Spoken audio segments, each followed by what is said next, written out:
Welcome to this live English lesson about the season of summer. I hope everything is working now. I will do a few checks in a moment, but as far as my software says, it says everything is working.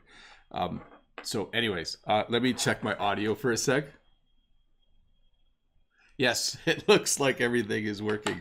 Well, hello everyone, and welcome to this Friday morning for me. I'm sure it is later in the day Friday for you. As you can see by the piece of paper, virtual paper there, it is a day where we are going to have a lesson on the topic of summer. I'm not sure what the weather is like where you are. I could see in the chat that some of my friends from Brazil were saying that it's very cold there. But it is very warm here. Last week, we started the season of summer up here in Canada. In the Northern Hemisphere, it is summer. So I thought I should do a lesson on summer. A few months back, I did a lesson on the season of spring. If you're interested in that lesson, you should go back and watch that one. But spring is over. And it's definitely summer here when I go outside right now. Let me just explain some of the rules and we will get this English lesson started. First of all, please use only English in the chat.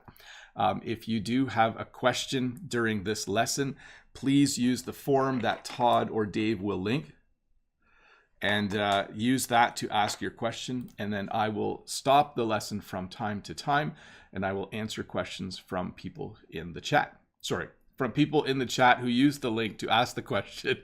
So never mind, you understand what I mean. Again, thank you so much for being here. Thank you especially to all of you who are subscribers. If you're not a subscriber, there is a red subscribe button there. You should subscribe to this channel. But let's get started. So here's my first word for today. Let me see how big I can make this for you. I know you can't see the really tiny temperatures there, but this is a heat wave for us in Canada. I know temperatures in the low 30s are not a heat wave for most of you. For most of you, temperatures in the low 30s, like 31 or 32 degrees Celsius, would be quite comfortable. But for us in Canada, because we're a little bit wimpy compared to the rest of the world, we call this a heat wave, okay? So we have, looking ahead, temperatures that will be 30 degrees or higher every day, and our nighttime lows aren't very cold. So we call this a heat wave. Anytime you have more than 2 or 3 days in a row where the temperatures are very, very high, we call it a heat wave. Sorry, I just clicked the questions there. You saw my sample question briefly. The next thing, so anyways, in English, a heat wave, anytime you have more than 2 or 3 days in a row where the temperature is higher than normal for that time of year, you would call it a heat wave. So thankfully, I am doing this lesson from the comfort of my air-conditioned home. My home has air conditioning. That's not a picture of my air conditioner. So I only have one of those outside of my house. But because it is very warm in Canada in the summer, we do have air conditioning in our homes. So it's nice because it keeps me happy. It keeps my children happy as well. I just want to stop and say hi to Mary McCain, Harry Pham, Rabati, Rachel Ting is here, Lolly Lolly in the chat. Radau Kwayen, the best boy, is here saying hi, Teacher Bob. Hello to everyone in the chat. Tracy Chung is here. Gaga is here. It's awesome to see all of you. Thank you very much for being here for this English lesson about the season of summer. There's a saying we have in English. Let me zoom in on this. It's not the heat, it's the humidity. So some of you live in places where in the world where in the summer or in your warmer season, there is not a lot of humidity. When I went to South Africa, there was not a lot of humidity. So it was 36 degrees Celsius, but it didn't feel as hot. In Ontario, Canada, we have heat, but we also have humidity. Humidity is the amount of moisture or water in the air. And when the humidity is high, it can make it feel a lot warmer than it actually is. In fact, sorry, I keep clicking. Let me just adjust something here. I keep clicking the wrong thing. In fact, we have something called the humidex, and I'm not sure if you can read it, But when they take the actual temperature, which today is going to be 32, and they combine it with how much moisture is in the air with the humidity, they come up with the humidex, which is a higher temperature. So today the humidex is going to feel like 40. So even though it will only be 32 degrees, it will feel like 40. But this is a common thing that people say when it's hot. And some people hate this phrase, but people will say, you know, it's not the heat, it's the humidity. Brent, I'm curious, American English with this guy, do they say that where you are? Do sometimes people say, hey, you know what? It's not the heat, it's the humidity. So the humidex, the opposite of the humidex is the wind chill factor. In the winter, the wind can make it feel colder than it actually is outside. And in the summer, we have humidex. Another thing people will often say when it's really hot is they'll say, it's a hot one out there. And so if you know someone who doesn't like heat, sometimes you'll say this just to be funny. You'll say, hey, it's a hot one out there. Woo, it's a hot one out there today. Or we'll say this, hot enough for you? So you'll notice I don't say you at the end, I say yeah. So we'll say things like, whoa, hey, hot enough for you?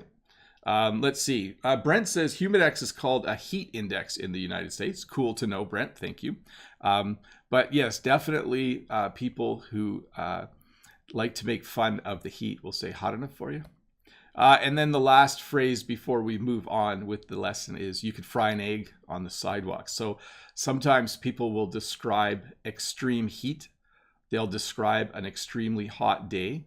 They'll say, wow, it's so hot out there, you could fry an egg on the sidewalk. I don't know if you actually could, but it's definitely something people do say. I just want to say hello to Alexandra Chopik and Mahdi Al-Shamari are both in the chat. Hi, guys. It's good to see you. And then the last, sorry, I thought that was the last phrase. Sometimes people will say, I'm melting. So they'll say it's so hot that they feel like they're melting. It's like, whoa, I'm melting outside right now. It's so warm.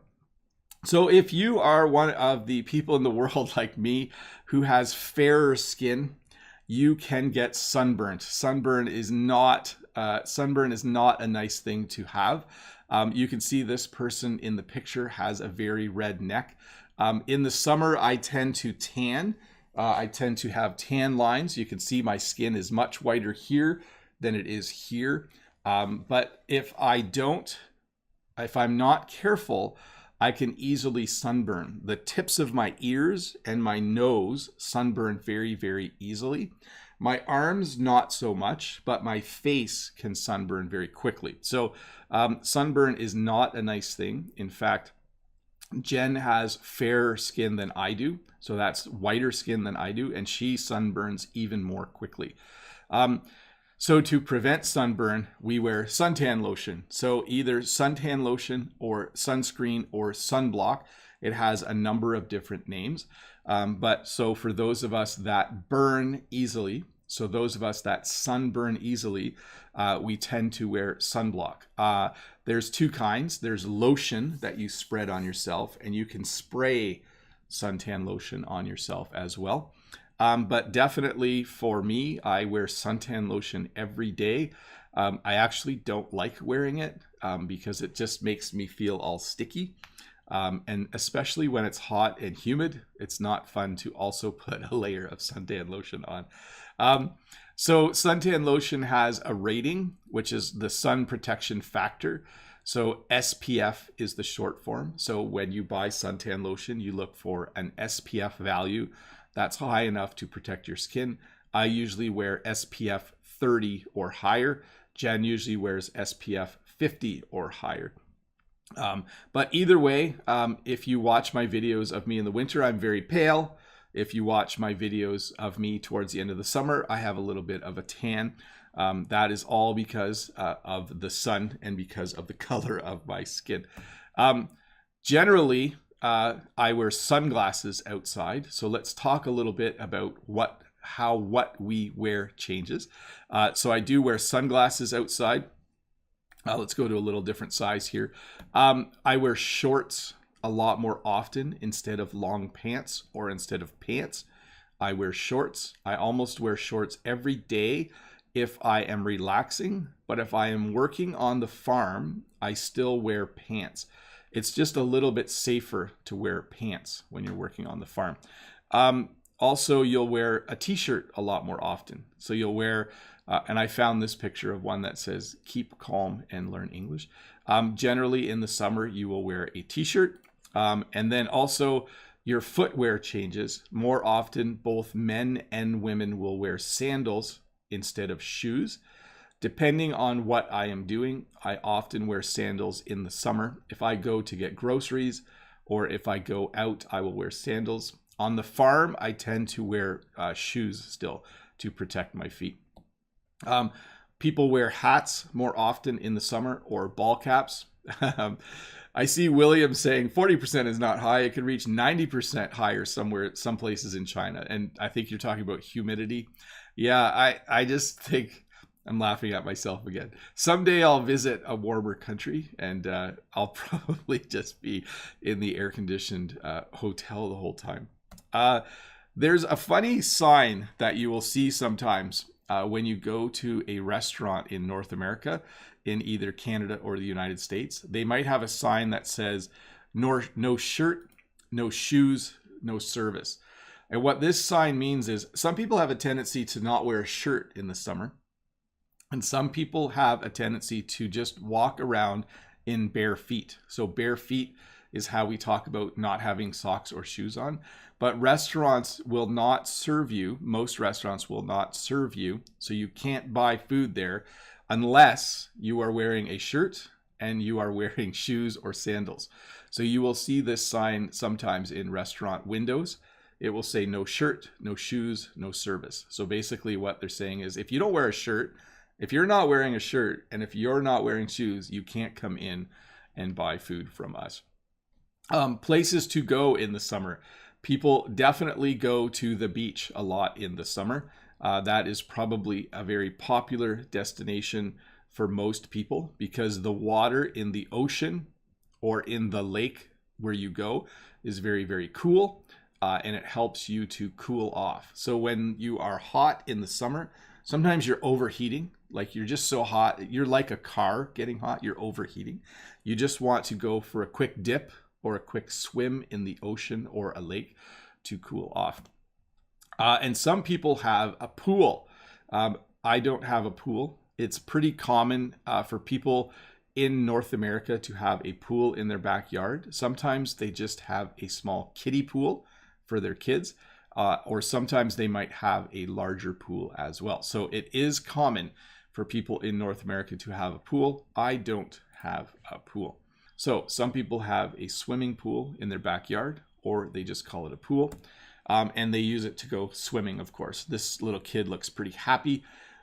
It's so nice to jump in a swimming pool at the end of a hot day. When you go swimming, you will either wear a bathing suit or a swimsuit. If you are a woman, you might wear a bikini, or you might call it a two-piece bathing suit or a one-piece bathing suit. But definitely when you go swimming, you will wear a swimsuit. I didn't make a slide for this because I didn't want to, but there is something called skinny dipping.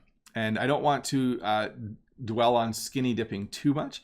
Skinny dipping is when you go swimming, usually at night, with no clothes on. There, I've now told you what skinny dipping is. I'm not going to say whether I've ever been skinny dipping. That's none of your business. But skinny dipping is something sometimes, usually younger people do. Kids, people in their late or in their 20s, maybe they'll go to a party and go skinny dipping. I don't think it's right. I think you should always wear a bathing suit when you go swimming. Many places where you go, the big pool that we go to, as well as many beaches, will have a lifeguard. A lifeguard is a person who watches all of the people who are swimming, and a lifeguard will jump in and will save them if they seem to be drowning, okay? So if they're having trouble swimming and they're going below the water, the lifeguard will jump in and save them. So many places have lifeguards. Some places don't have lifeguards, and then they expect that the people just watch out for each other. So the next thing I should make this really big, shouldn't I? Ice cream. We mentioned this a little bit earlier. Ice cream is a very, very popular treat or snack in the summer. Many people will consume ice cream. They'll eat a lot of ice cream in the summer for sure. Lolly says, thanks for your answer, no problem. Dalisa Ortiz says, in Puerto Rico is like summer all year, is very hot and the humidity is awful. Yeah, I would like to visit sometime and experience that. I would like to see what it's like. Brent says, some Canadians love visiting the US. There's a town in my state that is 60% Canadian in the summer, Old Orchard Beach, Maine.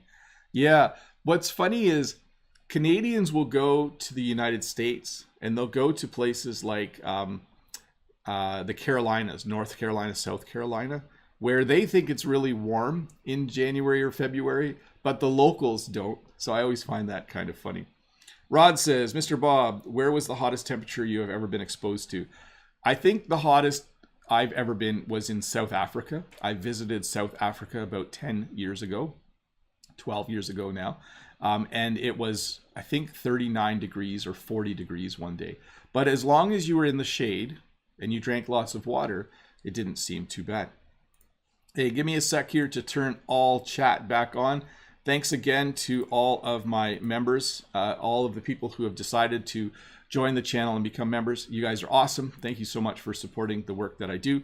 Let's continue with the lesson though, and let's do a few more slides and then I will get to a few more questions.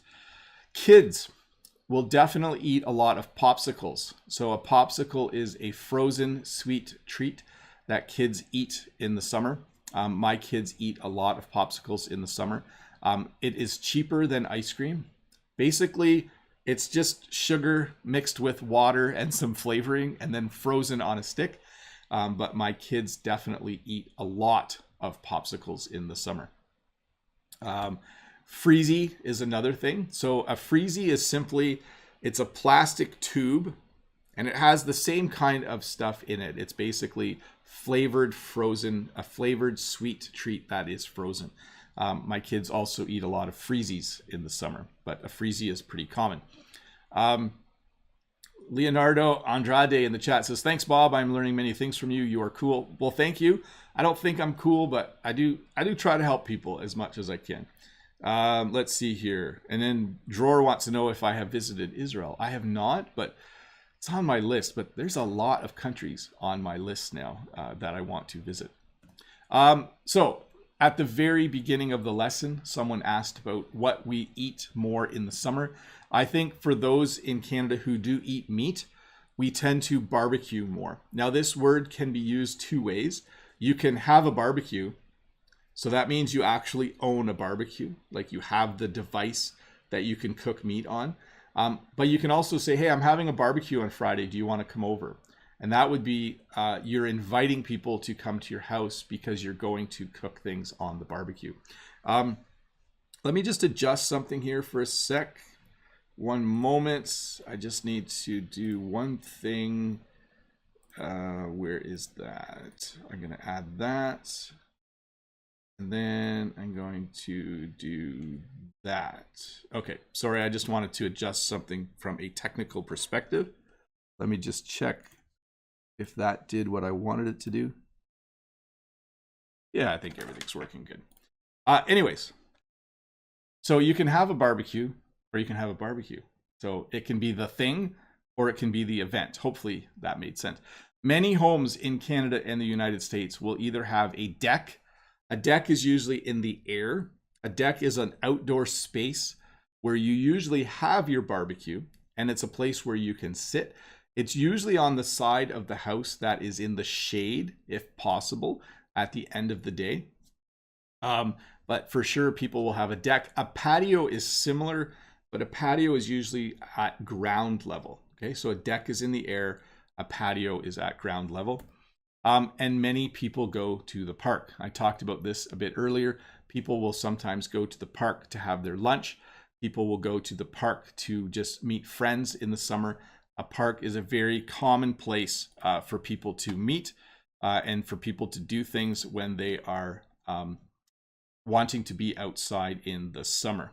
I just want to check something here. I think I need to speed up a bit. We'll see.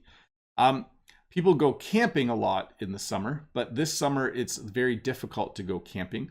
Campgrounds are not allowing a lot of people in. And I think when you go camping now, I think you need to have an RV, like a motor home. I'm not sure you can camp with tents yet right now because I think you need to have your own bathroom. Let's see here.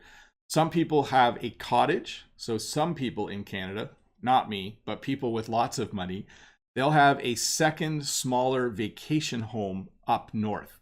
So in Canada, in Ontario, we all live in the southern part of Ontario, but some people have a cottage in northern Ontario. So we call that cottage country.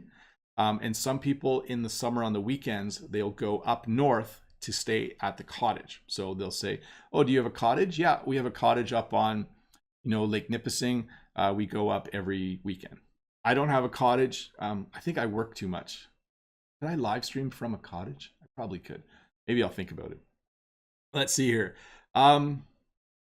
Let's see. Sama Mustafa in the chat says, hello, Mr. Bob, Teacher Bob. I hope you are doing well. I've been watching your videos for so long and it's become part of my daily routine. That's awesome. I'm here in the Gulf region and the summer is on fire. I would imagine it is very hot there. Hey, let me make this picture a lot bigger. I'm not sure if you can see that little tiny dot, but between Canada and the United States, there are 5 Great Lakes: Lake Ontario, Lake Erie, Lake Huron, Lake Superior, and Lake Michigan. 4 of those Great Lakes are between Canada and the United States. Lake Michigan is fully in the United States, but those lakes are close to me. That little dot is around where I live. Those lakes are an integral part of life for people who live close to them. So we can go to the beach. I can drive south to go to the beach. I can drive north to go to the beach, depending on which Great Lake I want to be in. And if you're wondering why they're called the Great Lakes, just look at the size of them. They are enormous. In a few of my videos, I have gone to the lake. I've gone to Lake Erie and Lake Ontario, and many people will comment that it looks like the ocean. The lakes are so big. So lake life, okay, living around lakes means people have a lot more things to do at the waterside or at the lakeside. This is what we call a lawn chair. Let me make this bigger for you. These are very common in Canada and the United States. I'm sure they're common in your parts of the world too. The lawn chair that you are seeing here, I think I actually have one like the black one, and the other one is an older style. But lawn chairs are super popular because we are outside more in the summer. We have portable chairs and they're called lawn chairs. And oftentimes we will sit around a campfire. So like I said, my family, my kids, Jen and I, we had a campfire just the other night on Canada Day. We roasted hot dogs, we roasted marshmallows, we made s'mores. S'mores are like this yummy, like marshmallow and chocolate on graham crackers. You should try them sometime. They're very yummy. Let me see here. People go boating a lot more in my area because we live close to the Great Lakes. People tend to have boats and they tend to go fishing. I don't have a boat. Sometimes they go water skiing as well. Wee Chen in the chat says the lawn chair is mostly for camping. Yes, when people go camping, they definitely take lawn chairs with them because when you sit around the fire, you often will sit on a lawn chair. But we do use them anytime we sit around outside. We use lawn chairs. So people do go fishing a lot in my area in the summer, a very, very common activity as well. Let's see here. Yeah, so Brent is saying, luckily, Canadian English and American English are basically the same. There are some differences, but they're very, very minor. So I actually went to university in the United States and I had no problem. Like I had a funny Canadian accent. So like if Brent and I talked, I would think he has a little bit of an accent, but we would be able to understand each other no problem. Mostly because Canadians watch American TV and American films all the time. So we talked about strawberries last week or a couple weeks ago in the when we talked about, what were we talking about? Plants. That was last week. Sorry. Strawberries are very common. In fact, strawberry season is almost over here, so I'm sad. But we definitely eat a lot more strawberries. Should I make this bigger so you guys get hungry? There you go. We also eat a lot more watermelons in the summer. So watermelon season is close. And fresh watermelon is super yummy. I love fresh watermelon.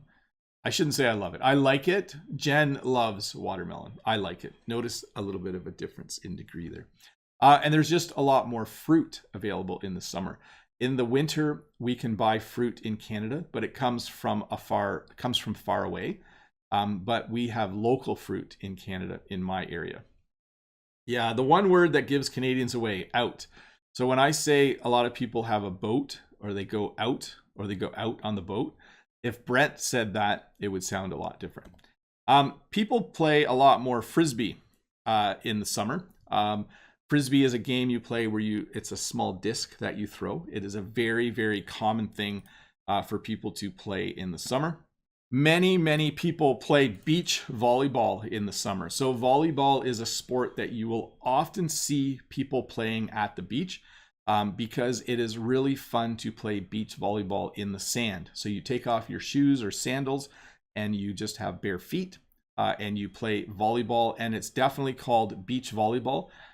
Even when people play beach volleyball, sometimes they'll make beach volleyball courts inside in Canada. You can play beach volleyball in the winter in Canada, but we still call it beach volleyball, even though you're not at the beach. But very popular activity in the summer.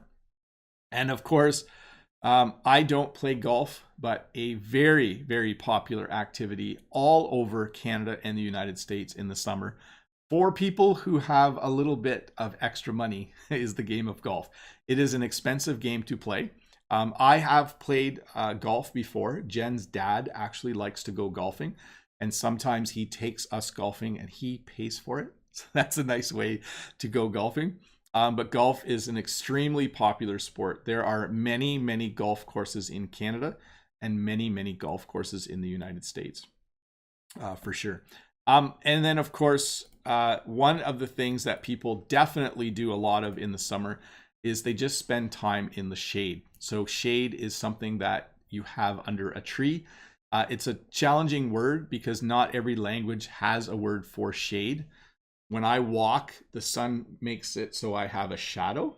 But when I go under a tree, I am in the shade, and it's usually cooler in the shade. So people spend a lot of time in the shade in the summer for sure. And then my last slide here is the slide family reunion. I don't know who these people are. This is just a picture from the internet, but it is very common in my part of Canada, and I think in most parts of Canada and the United States, for people to have a family reunion in the summer. So this is when you meet with your uncles and aunts, your grandparents if they are still around, people who you only see once a year, cousins, distant cousins, those kinds of things. So you might have a family reunion. That is a very common thing for people to have in the summer.